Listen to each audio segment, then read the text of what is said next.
சினிமாவின் திரைக்கதை குறித்து வந்து ஒரு இது சொல்லுவாங்க. என்னென்னா ஒரு காட்சியில் ஒரு துப்பாக்கியை வந்து ஒரு க்ளோஸ்அப்பில் காட்டுறாங்க அப்படின்னா அந்த படம் முடிவதற்குள் அந்த துப்பாக்கி வெடிக்கணும். குறைந்தபட்சம் அந்த துப்பாக்கியை வெடிக்க வைக்கிற அட்டம்ப்டாவது நடக்கணும். இது எதுவுமே இல்லாமல் நீங்கள் பொசுக்கு பொசுக்குன்னு அதை க்ளோஸ்அப்பில் காட்டினா என்ன பிரயோஜனம்? அப்போ ஆடியன்ஸ் வந்து நீங்கள் மிஸ்லீட் பண்ணுறதா அர்த்தம்.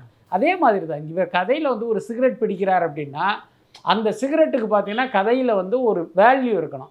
அப்படி சிகரெட் பிடிச்சாரு, அப்படி தூக்கி போட்டார் அலட்சியமாக, ஒரு குடிசை பற்றிக்கிச்சு, அதில் ஏதோ ஒன்று நடந்து போச்சு, அந்த சம்பவம் இவரை மாற்றுச்சு அப்படின்னு நீங்கள் அப்படி கதை சொல்லிட்டு போகணும். அது இல்லாமல் நாங்கள் யதார்த்தத்தில் எல்லாரும் பிடிக்கிறானே நானும் பிடிக்கிறேன் அப்படின்னு மற்ற நடிகன் சொல்லலாம், சூர்யா சொல்லக்கூடாது. ஏன்னா சூர்யாவை பொறுத்தவரை நாம் எப்படி பார்க்குறோம் அப்படின்னா ஒரு சமூக பொறுப்பு மிக்க கலைஞனாக பார்க்குறோம். அப்போ எல்லாத்துலேயுமே நீங்கள் வந்து அந்த இதை வந்து ஃபாலோ பண்ணணும். இதில் பார்த்தீங்கன்னா அதெல்லாம் கொஞ்சம் தவற விட்டுருப்பார். என்ன காரணம் அப்படின்னா விஜய் ஆகணும், அஜித் ஆகணும் அப்படிங்கிற அந்த அரிப்பு தான் இப்படி ஒரு கதையை செலக்ட் பண்ண வச்சுதுன்னு நான் நினைக்கிறேன்.